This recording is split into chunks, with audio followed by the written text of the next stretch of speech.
Ni kau nak ni ke? Yelah. Okay guys. Boleh.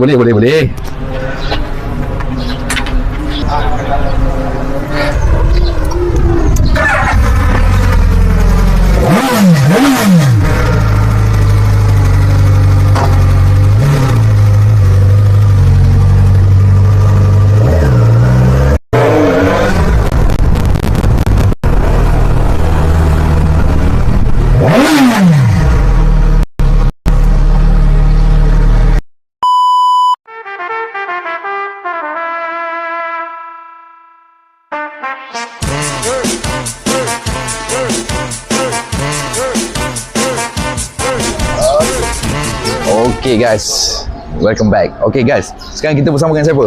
Fizi.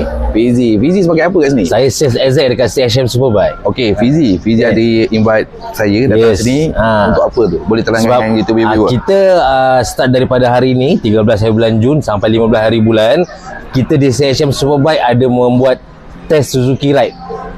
So customer boleh merasai macam mana motor Suzuki yang ada dekat Malaysia ni. So kita bermula daripada sisi 25 sampailah yang ke 1000. 25 sampai ke 1000. Sampai ke 1000, betul. Memang totally semua Suzuki saja ke? Semua Suzuki. Untuk event test ride ni hanya motor Suzuki saja yang kita akan explore dengan lebih jauh. Okay. Ni yang berada kat depan ni semua motor. Yes, betul. Kita hari ni ada lebih kurang dalam 10 model yang kita boleh test ride daripada kecil sampai yang ke besar. Tapi kalau yang besar semua kat sini lah. Ini kat mana ni? Kat mana kita ni? dekat Taman Desa Jaya, Johor Bahru. Taman Desa Jaya, Johor Bahru. Yes. Okay, boleh tak kita tengok motor? Jom kita tengok motor yang kita akan test ride. Kita mulakan kat sini ada Birdman Street 125. Ini skuter yang paling kecil lah yang Suzuki ada. So kalau customer yang nak bawa pergi pasar, bawa pergi surau, ini sesuai lah, sedap berpakai. So seterusnya kalau untuk skuter kita ada yang sisi besar. Ini sisi dia 400 Birdman. Kategori skuter, the only skuter Suzuki untuk sisi yang paling besar lah. Oh ni Suzuki ni 400. Susah nak dapat, tapi ini antara enjin yang tahan. Ya, betul.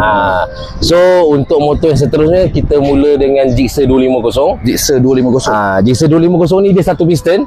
Harga dia pun tak mahal. Harga dia pun dalam range dalam 14,000 je. So kalau kata macam contoh customer nak buat daily use, memang sesuai. Servis pun murah.